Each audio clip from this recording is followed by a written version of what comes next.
Hello बच्चा party, welcome back to my YouTube channel academic bytes. आज हम इस वीडियो में डिस्कस करने वाले हैं क्लास 8 साइंस का chapter 5 conservation of plants and animals के question and answer.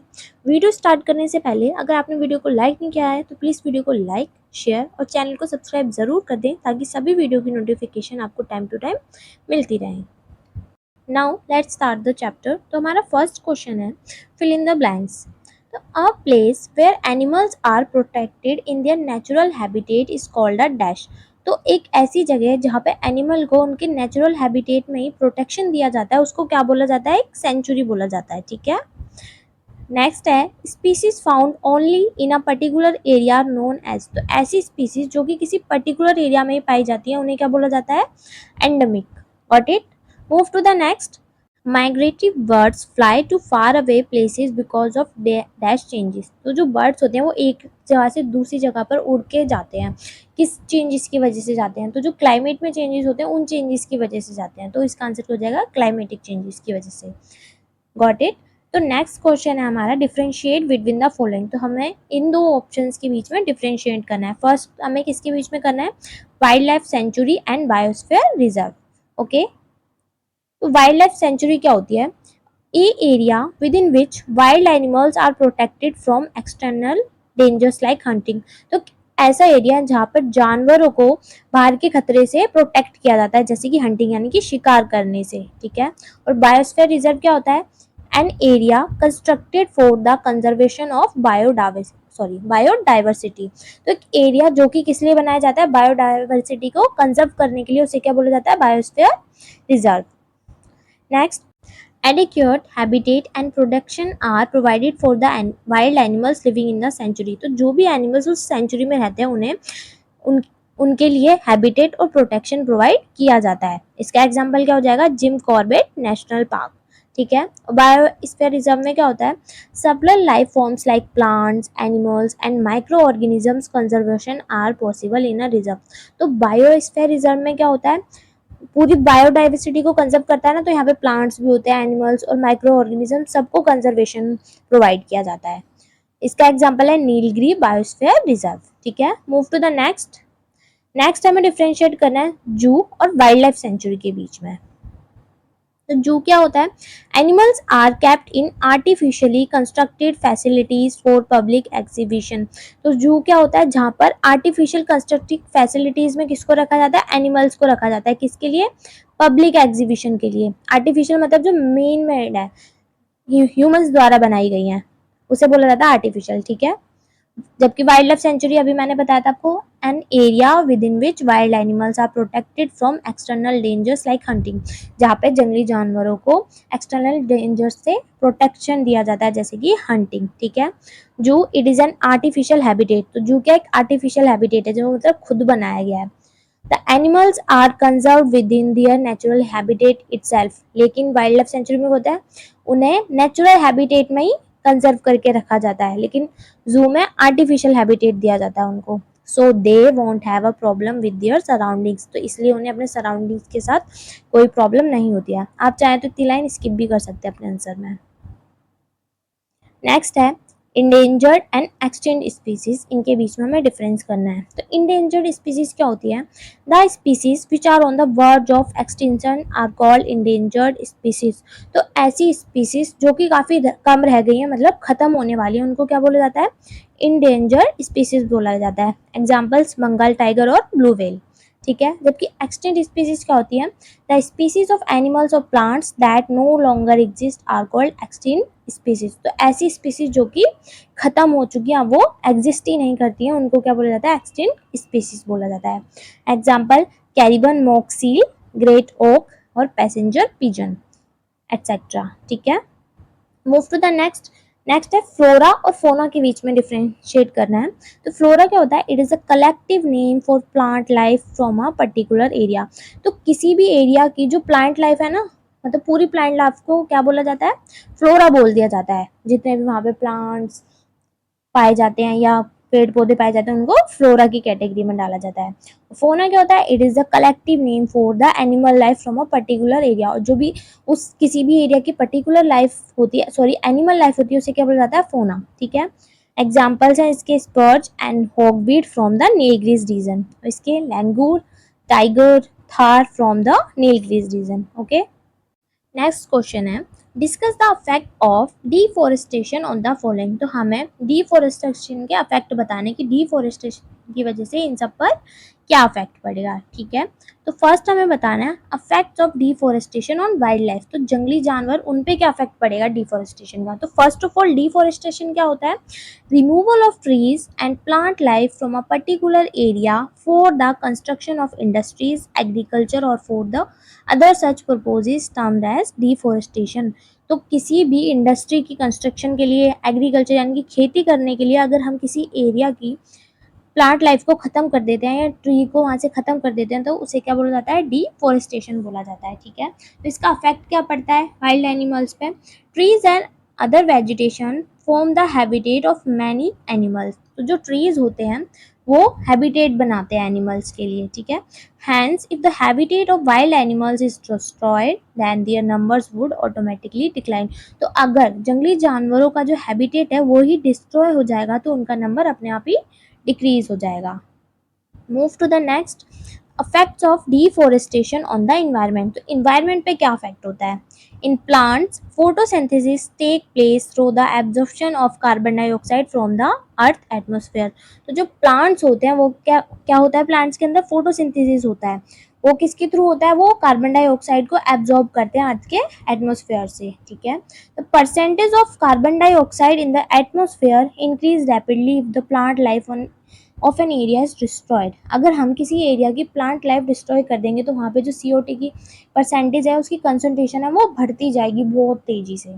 Increased concentration of CO2 result in the trapping of excessive heat radiations within the earth atmosphere contributing to global warming। तो अगर उसकी percentage increase हो जाएंगी तो इससे क्या होगा, जो हीट सन से हमारे अर्थ पर आती है वो ट्रैप हो जाएगी, वापस नहीं जा पाएगी रिफ्लेक्ट होके जो भी हीट रेडिएशंस होंगी, जिसकी वजह से अर्थ का टेम्परेचर बढ़ता जाएगा और ग्लोबल वार्मिंग की समस्या होगी। ठीक है, this results in the rise of the temperature of the earth and disturbs the water cycle. और जिसकी वजह से क्या होगा, अर्थ का टेम्परेचर बहुत ज़्यादा बढ़ जाएगा और जिसकी वजह से जो वाटर साइकिल भी डिस्टर्ब हो जाएगी, which occurs in nature, hence rainfall pattern changes leading to droughts and floods. अगर वाटर साइकिल डिस्टर्ब हो जाएगी तो रेनफॉल का पैटर्न भी चेंज हो जाएगा, जिसकी वजह से या तो सूखा पड़ सकता है या बाढ़ आ सकती है। ठीक है, now move to the next effects of deforestation on villages. तो विलेजेस पे क्या फर्क पड़ता है डिफोरेस्टेशन की वजह से। The soil particles are held together in a place by the roots of the plant, trees and other vegetation. तो जो सॉइल्स के पार्टिकल हैं उन्हें एक जगह पर बांध के कौन रखता है, रूट्स बांध के रखती हैं। जो प्लांट्स ट्रीज की रूट्स होती हैं, जड़ें होती हैं, वो मिट्टी के पार्टिकल्स को एक जगह पर बांध के रखती हैं। In the event of water flow और a high speed wind over the top layer of the soil या the soil particles get remove easily. तो जब भी या तो बहुत तेज पानी आएगा या बहुत तेज की हवा चलेगी, पेड़ पौधे नहीं होंगे तो जी उसकी टॉप लेयर है सॉइल की वो क्या होगी, इजीली रिमूव हो जाएगी। As there are no trees, अगर वहाँ पर कोई भी ट्रीज नहीं होंगे उनको होल्ड करने के लिए, यानी कि उनको पकड़ने के लिए। Lately soil erosion has increase by deforestation activities, जिसकी वजह से क्या होगा, सॉइल इरोजन इंक्रीज हो जाएगा। Soil loses fertility and humus, और जो सॉइल है वो अपनी फर्टिलिटी खो देगी और ह्यूमस भी खो देगी। Hence fertile land fit for agriculture turns into a desert. और इसकी वजह से क्या होगा, जो भी फर्टाइल लैंड है वो धीरे धीरे किस में कन्वर्ट हो जाएगा, एक डिजर्ट में कन्वर्ट हो जाएगा, इनफर्टाइल होगा, वहां पर हम एग्रीकल्चर नहीं कर सकते हैं। Got it, move to the next effects of deforestation on cities. Cities पे क्या अफेक्ट पड़ता है, तो the risk of natural calamities like floods and drought in urban areas has increased by deforestation. तो डिफोरेस्टेशन की वजह से अर्बन एरियाज में किसका खतरा बढ़ सकता है, फ्लड्स और ड्राफ्ट का, यानी कि सूखा पड़ने का या फिर बाढ़ आने का खतरा बढ़ता है। It will also lead to global warming because of increased CO2 levels in the atmosphere। और इसकी वजह से ग्लोबल वार्मिंग भी हो सकती है, क्योंकि जो CO2 है उसकी वजह से अर्थ का टेम्परेचर इंक्रीज हो जाता है, क्योंकि वो हीट रेडिएशन को ट्रैप कर लेती है, वापस नहीं जाने देती है।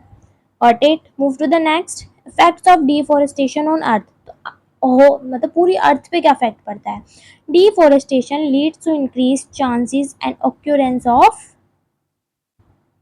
Desertification, droughts and floods. तो डिफोरेस्टेशन की वजह से क्या क्या होता है, सूखा पड़ सकता है, बाढ़ आ सकती है, और डिजर्टिफिकेशन भी हो सकता है। डिजर्टिफिकेशन क्या होता है, मतलब जो फर्टाइल लैंड होता है ना उसका धीरे धीरे इनफर्टाइल लैंड में कन्वर्ट हो जाना क्या होता है, डिजर्टिफिकेशन कहा जाता है उस प्रोसेस को। ठीक है।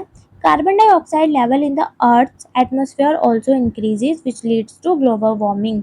कार्बन डाइऑक्साइड, अगर प्लांट्स नहीं होंगे तो कार्बन डाइऑक्साइड का लेवल भी इंक्रीज हो जाएगा अर्थ के एटमोस्फेयर में, जिसकी वजह से ग्लोबल वार्मिंग होगी। तो water cycle is disturb of, global warming होगी, अर्थ का टेम्परेचर बढ़ेगा तो वाटर साइकिल डिस्टर्ब हो जाएगी, जिसकी वजह से नेचुरल कैलामिटीज का जो रिस्क है वो बढ़ जाएगा। Got it? Move to the next question. Effects of deforestation on the next generation. तो जो हमारी आने वाली जनरेशन है उस पर क्या फर्क पड़ेगा। Our environment is slowly changing due to the activities of deforestation, both directly and indirectly. तो हमारा जो environment है वो धीरे धीरे change होता जा रहा है हम एक्टिविटीज़ की वजह से, डिफोरेस्टेशन जैसी एक्टिविटीज़ की वजह से, या तो डायरेक्टली या फिर indirectly. Soil erosion, global warming, desertification, draft, greenhouse gas effect, floods and many other problems are caused only because of deforestation. तो डिफोरेस्टेशन से देखिए कितनी सारी प्रॉब्लम होती है, सॉइल का इरोजन, ग्लोबल वार्मिंग, डिजर्टिफिकेशन होता है, ड्राफ्ट सूखा पड़ सकता है, green house gas effect, flood, और बहुत सारी और भी प्रॉब्लम होती है। Ultimately the next generation will face the consequences of the deforestation. तो जो आने वाली जनरेशन है उसे जो डिफोरेस्टेशन के प्रभाव है उसे झेलने ही पड़ेंगे फ्यूचर में। Now move to the next question. तो नेक्स्ट क्वेश्चन है व्हाट विल हैपन इफ। तो क्या होगा अगर हम, तो फर्स्ट है we go on cutting trees, हम ऐसे ही ट्रीज को काटते जाएंगे तो क्या होगा। ठीक है। तो if we go on cutting the trees the animals will lose their natural habitat as an essential part of their ecosystem is destroyed. अगर हम ऐसे ही पेड़ को काटते जाएंगे तो जो एनिमल्स है वो क्या खो देंगे, अपना नेचुरल हैबिटेट खो देंगे, जो कि उनके इकोसिस्टम का एक इम्पोर्टेंट पार्ट है। This reduces the biodiversity of the affected areas. तो ये इसकी वजह से क्या होगा, तो जो भी अफेक्टेड एरिया है वहाँ की बायोडाइवर्सिटी कम हो जाएगी।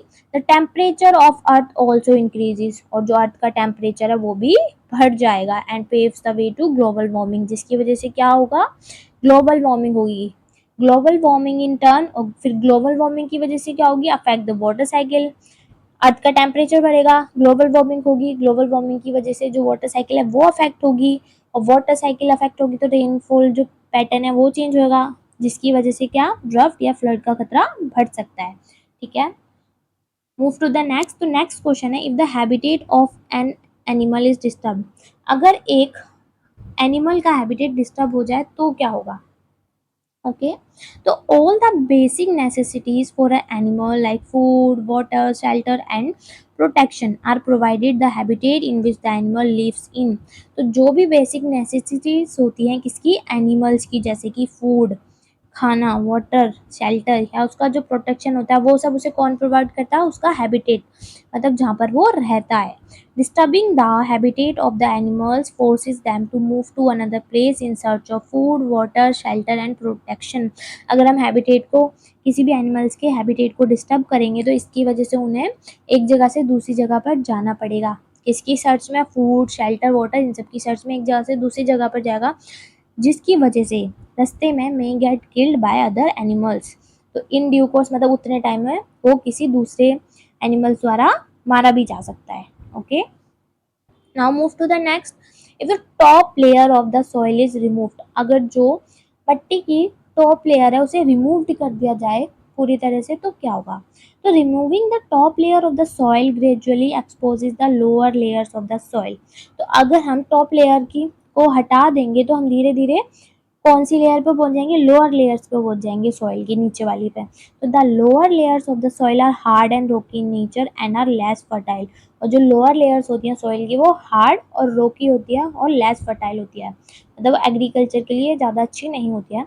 This is because of the reduce quantity of humus. तो इनफर्टाइल क्यों होती है वो, क्योंकि जो नीचे की लेयर्स होती है उनमें जो ह्यूमस की क्वांटिटी होती है वो कम होती है।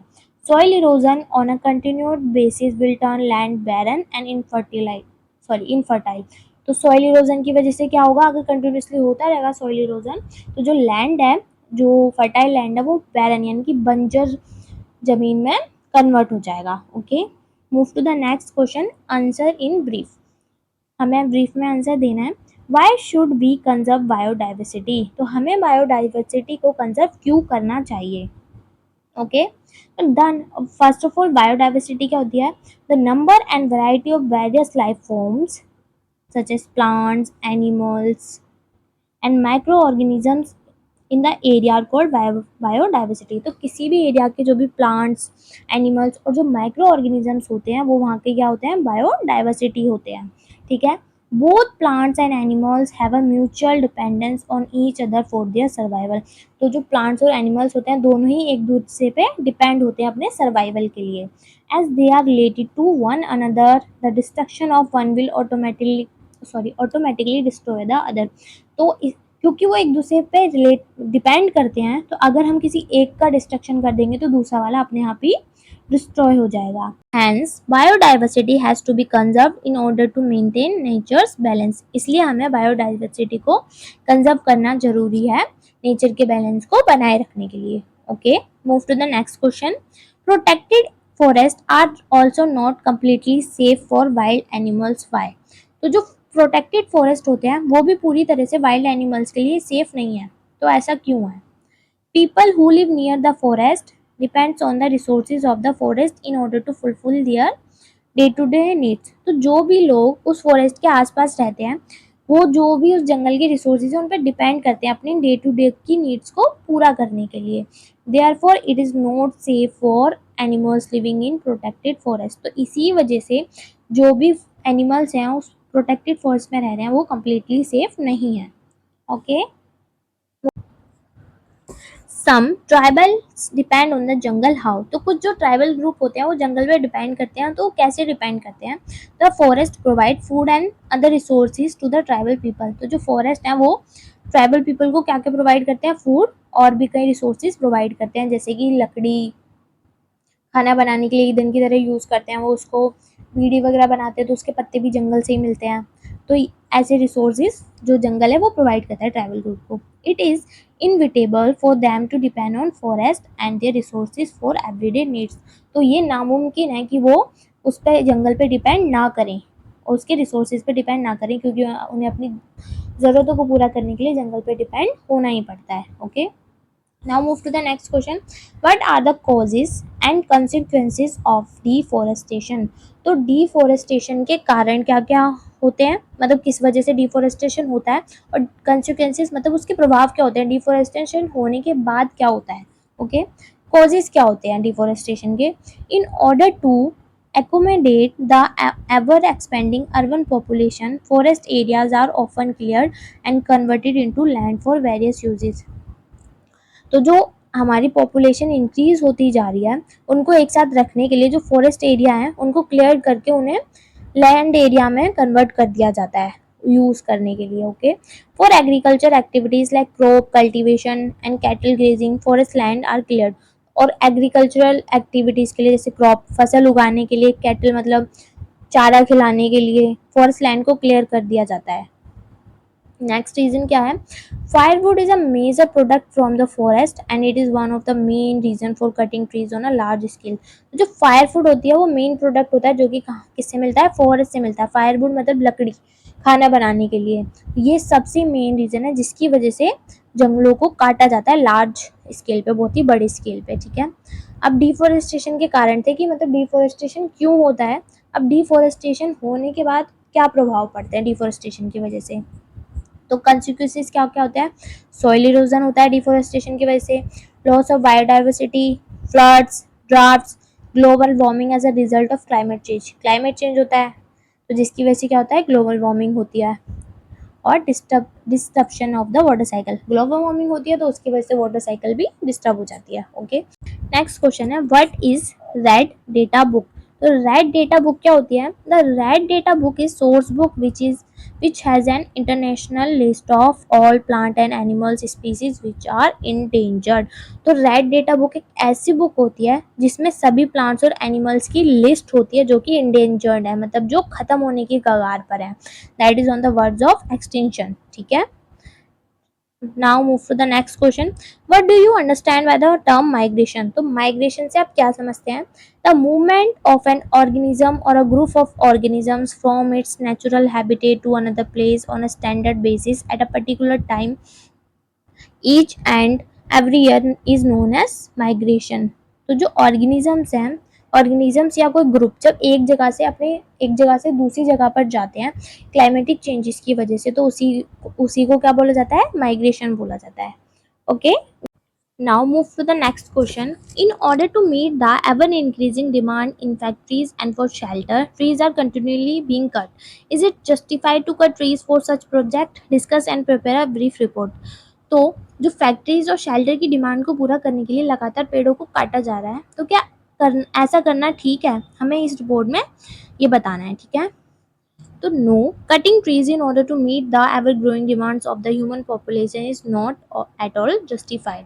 तो ह्यूमन पॉपुलेशन की नीड्स को पूरा करने के लिए लगातार पेड़ों को काटना ठीक नहीं है. क्यों नहीं है? There are a vast number of organisms like wild animals, insect and birds living in the forest. तो ऐसे बहुत सारे ऑर्गेनिजम्स हैं जो कि कहाँ रहते हैं? जंगल में रहते हैं. The forest provide good quality air for animals, birds, humans and other organisms. जो फॉरेस्ट हैं वो अच्छी क्वालिटी की हवा प्रोवाइड करते हैं. किसको? एनिमल्स को, बर्ड्स को, ह्यूमंस को, और जो भी बाकी सारे ऑर्गेनिजम्स हैं उनको भी. Okay, this is because of the process of plant respiration by which they consume harmful carbon dioxide and give out good quality oxygen. और ऐसा वो किस वजह से करते हैं? तो जो प्लांट रेस्पिरेशन करते हैं जिसमें क्या करते हैं, वो कार्बन डाइऑक्साइड को कंज्यूम कर लेते हैं और गुड क्वालिटी की जो ऑक्सीजन है वो प्रोवाइड करते हैं. Thus they keep greenhouse gases and global warming under neck. जिसकी वजह से जो ग्रीन हाउस गैसेज होती है और ग्लोबल वार्मिंग अपने कंट्रोल में रखते हैं वो. The roots of the flora of the forest help in preventing soil erosion. तो जो फ्लोरा यानी कि जो भी पेड़ पौधे हैं किसी उस एरिया के, जो उनकी रूट्स होती हैं वो सॉइल इरोजन से बचाती हैं उस एरिया को.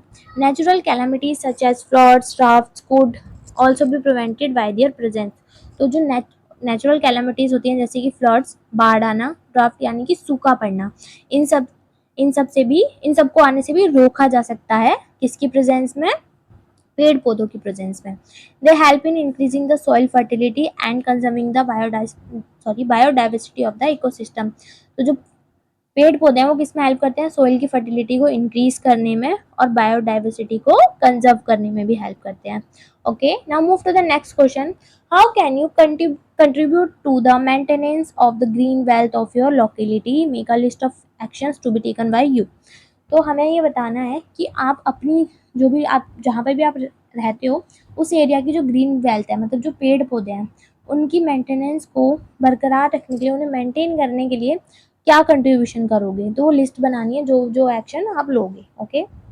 तो first, I can take care of green wealth of my locality by growing plants in my locality. तो ग्रीन वेल्थ को कैसे मेंटेन कर सकते हैं? और प्लांट ग्रो करके. Okay, move to the next. I shall motivate the people of my neighborhood to plant more trees and take care of existing trees by creating awareness about the importance of plant life in ecosystem. तो जो हमारे neighborhood में रहते हैं उन्हें और पेड़ लगाने के लिए बोल के, और जो पहले से पेड़ हैं उनकी केयर करने को बोल के, और ऐसा कैसे करेंगे? हम अवेयरनेस क्रिएट करके उन्हें बताएंगे कि जो प्लांट है वो हमारे लिए कितने इम्पोर्टेंट है. Okay. In order to make this possible, I would initiate the proceedings and organize weekly events on the same. तो अब अवेयरनेस को क्रिएट करने के लिए क्या करेंगे? हमें ऐसा इवेंट ऑर्गेनाइज करेंगे, वीकली इवेंट्स, जिसमें हम उन्हें इम्पोर्टेंस बताएंगे किसकी? प्लांट्स की. Creating awareness among the children and youth would be the top priority. और चिल्ड्रंस और यूथ के बीच में अवेयरनेस क्रिएट करना टॉप प्रायोरिटी पे होगा, क्योंकि they will easily understand the issues that we are facing. क्योंकि वो जो भी इशू हम फेस कर रहे हैं वो इजीली उसको समझ सकते हैं. Okay. Now move to the next question.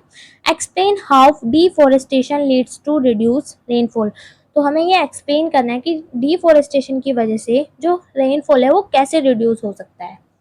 ठीक है, तो फर्स्ट ऑफ ऑल डिफॉरेस्टेशन, तो ये मैंने पहले बताया था आपको, removal of trees and plant life from a particular area for the construction of industries, agriculture and other purposes is termed as deforestation. तो जो भी हम ह्यूमंस अपनी डिमांड, अपनी नीड को पूरा करने के लिए, इंडस्ट्रीज बनाने के लिए, एग्रीकल्चर के लिए किसी भी पर्टिकुलर एरिया के प्लांट लाइफ को खत्म कर देते हैं, तो उसी को क्या बोला जाता है, डिफॉरेस्टेशन बोला जाता है। और डिफॉरेस्टेशन की वजह से रेनफॉल कैसे रिड्यूस होता है वो हम अब डिस्कस करेंगे। Photosynthesis in plant life takes place through the absorption of carbon dioxide from the earth atmosphere। जो प्लांट लाइफ है उसमें फोटोसिंथेसिस कैसे होता है, वो क्या करते हैं, जो कार्बन डाइऑक्साइड एटमॉस्फेयर में उसे एब्जॉर्ब करते हैं, ठीक है, जो कि हार्मफुल होती है।